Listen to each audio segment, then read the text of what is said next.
Welcome to APSC Bro. In this video, we are going to discuss all the important questions that has been asked from economy in the previous year prelims papers. Okay, let us begin the video. The first question, which was asked in 2020, is which statement among the following is not true about the GST Council?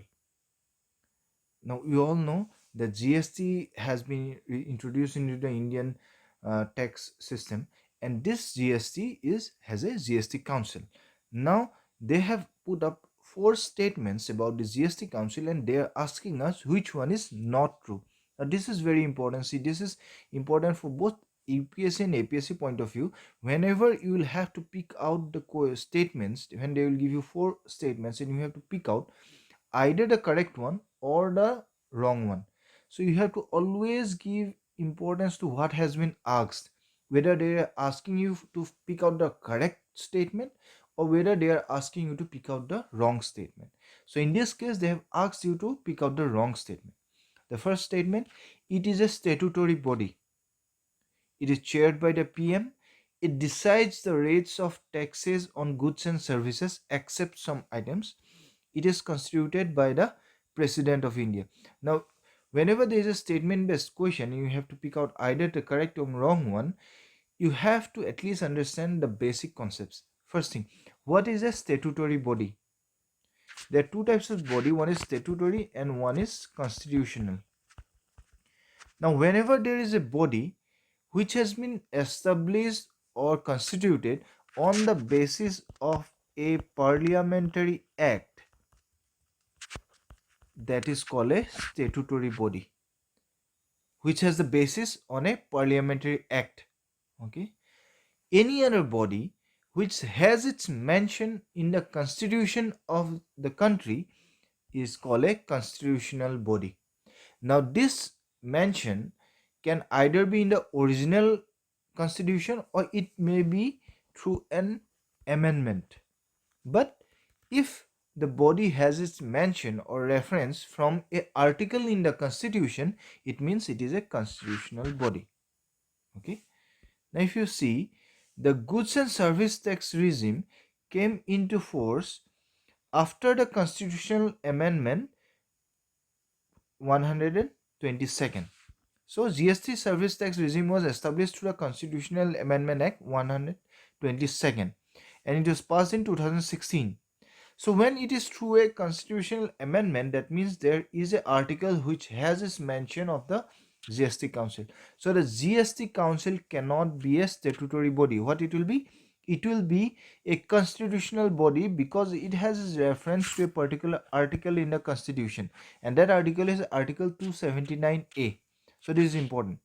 Okay, so you get 3 or 4 questions. When was the GST Act passed? 2016. Through which amendment? 122nd. As per which article? 279A. Now the members of the council, including the Union Finance Minister, is the chairperson. Okay, and the Union Minister of State Finance from the center. Okay, each state can nominate a minister in charge of finance or taxation or any other minister as a member. Now this council or GST council is nominated or established, constituted by the President of India. So see, in this question actually we have two wrong statements. First, it is a statutory body. No, it is a constitutional body because it is through an amendment of the constitution and it has its reference to the article mentioned in the constitution. It is chaired by the PM. No, it is chaired by the finance minister. So these are the two wrong statements. I think there is a mistake in the question itself. Otherwise, the other C and D, they are both correct. Okay. Let us go to the next question. There was a committee which was established by the Assam government in order to revitalize the Assam economy in the aftermath of the COVID-19 pandemic. Okay, and they are asking you who is the chairman or who heads this committee. So the answer is Subhash Chandra Das. Okay, this is a trivia based question and this has been asked in 2020. So this question is again based on current affairs. Okay, next question: who used to give the final approval to the 5-year plans in India? So 5-year plans, as we have already discussed in a previous video, which discusses as the trends followed by the economic questions, you see 5-year plans is repeatedly being asked by the APSC examiners, right? So in this question, they have asked you who gives the final approval to the 5-year plan. Now see, there are two things: who makes the 5-year plan, who prepares the 5-year plan, and one who approves them. So the 5-year plans are prepared by the planning commission, but the final approval is given by the National Development Council. So the correct answer is National Development Council, though it is prepared by the planning commission. Next, you can see there is another question on the 5-year plan. During which 5-year plan the Green Revolution was introduced? Okay, we all know Green Revolution. Go through your notes and find out who initiated this revolution. Okay, the name of the person, the year in which it was introduced. This is your homework for this question. It was introduced during the fourth 5-year plan. Okay, the other questions which are asked on 5-year plans, like who used to give the final approval? National Development Council. Choose the correct duration of the 12th 5-year plan, which is the last 5-year plan. In fact, after this, the planning commission was replaced by the Niti Aayog. Yes, and there was an end to the 5-year plans. So the 12th 5-year plan was from 2012 to 2017. Another question: the second 5-year plan of India advocated substantial investment in heavy industries. Okay. Next, the aggregate growth model followed by the first 5-year plan was the growth model developed by who? Harold Domer. So these are the many questions which has been asked on 5-year plans. Make a note of all of them. There was another question like which was never an objective of 5-year plan. They are not asking you what is the objective of 5-year plans. They are asking which was never an objective. To attain growth, obviously this will be an objective. To bring justice and equality, it can be also an objective. To modernize the agriculture sector, yes, it was also an objective. You can see the green revolution has brought. So 5-year plans had an implication on agriculture. To reduce immigration, this was never an objective of the 5-year plans. Okay. So these are the questions that has been asked. Sorry. There was another question regarding the 11th 5-year plan. You can see in the 11th 5-year plan of India, the largest allocation was for energy, social service, agriculture, industry. For this question, the answer is social service, because approximately 29% allocation was for social service. So you can see a lot of questions are being asked from the 5-year plans. Next, GST would replace which of the following taxes levied at present? Income tax, corporate tax, capital gain tax, and value-added tax. The answer is value-added tax. Okay, so GST has replaced the value-added tax system from the Indian tax system. Which of the following industry is known as the sunrise industry? First, you have to know what is the sunrise industry. Sunrise industry is any industry which is new, innovative, and which has a great potential of becoming a large scale industry. Okay, in this case you can see iron and steel, this is not a new or innovative system. Cotton textile, not an innovative system. Yes, information technology at that time was new sector which was innovative and which had a huge potential of becoming a very large sector. So the correct answer is information technology industry.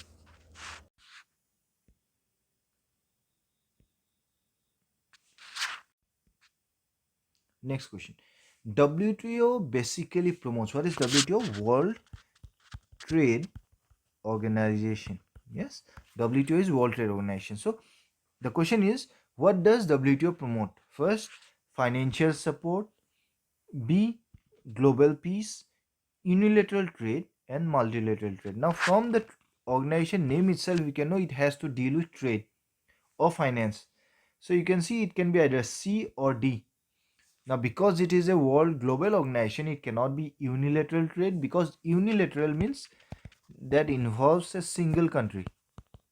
So it will never be possible because it's a global institute and it will have to promote trade between various countries. That is a basic objective of WTO. The correct answer will be D. That is multilateral trade. That is trade between many countries. In the same year, there were other questions regarding WTO. The question is, the World Trade Organization formally approved which country's membership in December 2015?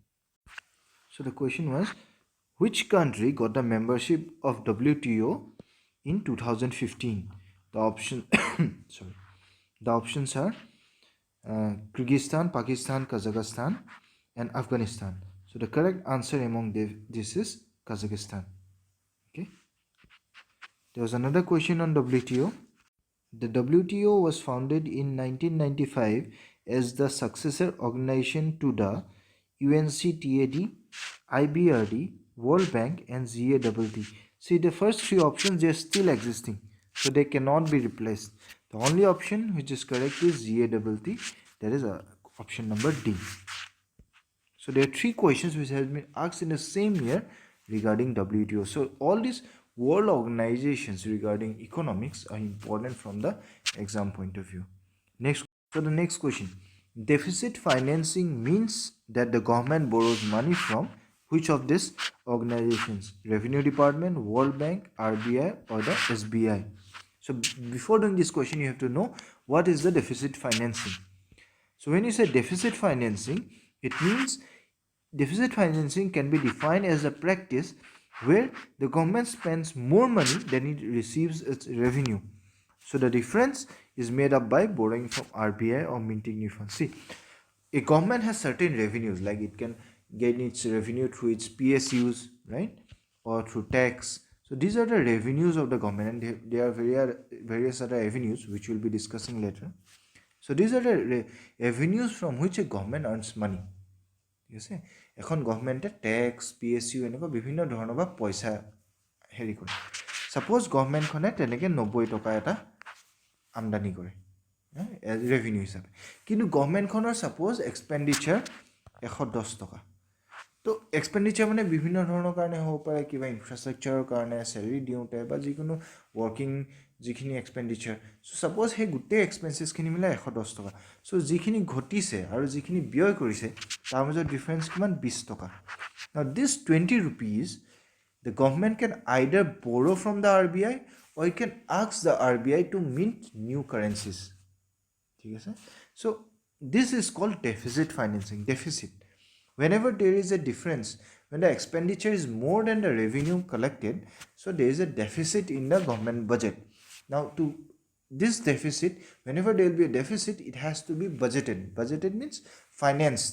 মানে সেই যোনখিনি আমাৰ গেপ আছে expenditure revenue, সেইটো কোনোবা প্ৰকাৰেতো গভৰ্ণমেণ্টে পইচাটো পাব লাগিব, তেতিয়াহে এক্সপেণ্ডিচাৰ কৰিব পাৰিব। কেনেকৈ পাব? আইদাৰ RBI পৰা বৰো কৰিব নাইবা নতুনকৈ কাৰেঞ্চি মিণ্ট কৰিব। So the correct answer is deficit financing means that the government will borrow money from the RBI. RBI, as we know, is the bank of the banks for Indian economy. Okay. Now, which of the following is known as the bank of the banks? Next question in 2015. So the correct answer we have already discussed. It will be RBI, right?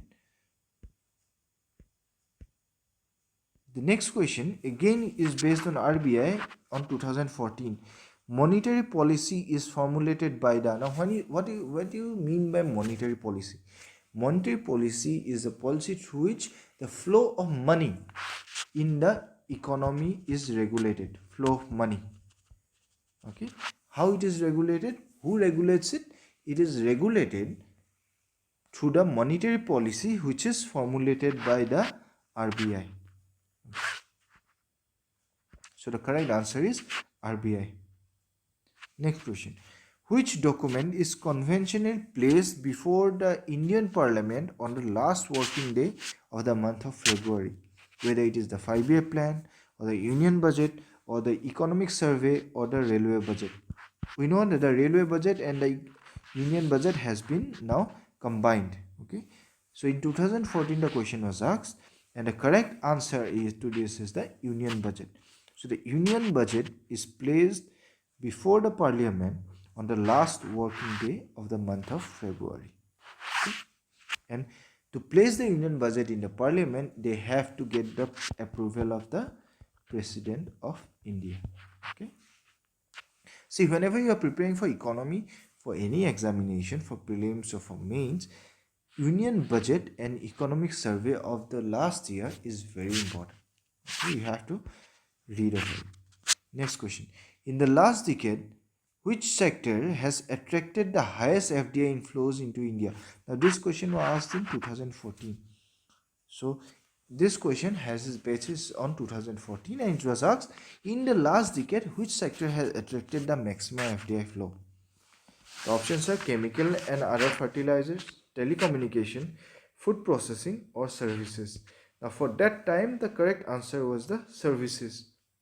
Now, if it is asked today, that is on 2023, you have to know which sector invites the maximum FDI presently. So go through that. That is your homework. Now, what is FDI now? FDI is foreign direct investment, in which a foreign body or an institution foreign can directly invest into the Indian economy. Okay, that is called FDI. There was another question on FDI. In single brand retail, the government of India has raised the FDI limit through FIPB from 49% to currently it is 100%. So the correct answer is 100%. So there were questions on FDI, many questions. So you have to know the current details of the present year. Okay, this was asked in 2014, but you have to know what the scenario is now in this sector. There are another questions where they have asked you which sector of the Indian government, Indian economy earns the maximum revenue. Yes, in which sector Indian government has the maximum expenditure or the budget. So this type of questions which are based on the current data is very important from the exam point of view. So we have discussed from 2011 onwards some important questions which had been asked in the CCE prelims from economy. These questions will help you to get an idea what kind of questions are being asked, and there is a probability that one or two questions of this may also be repeated. As you can see, it gets repeated. So please make a note of all the questions that we have discussed. We'll be discussing more important questions from economy in our upcoming videos. So keep following our channel, like and subscribe it, support us to help you better. Thank you so much.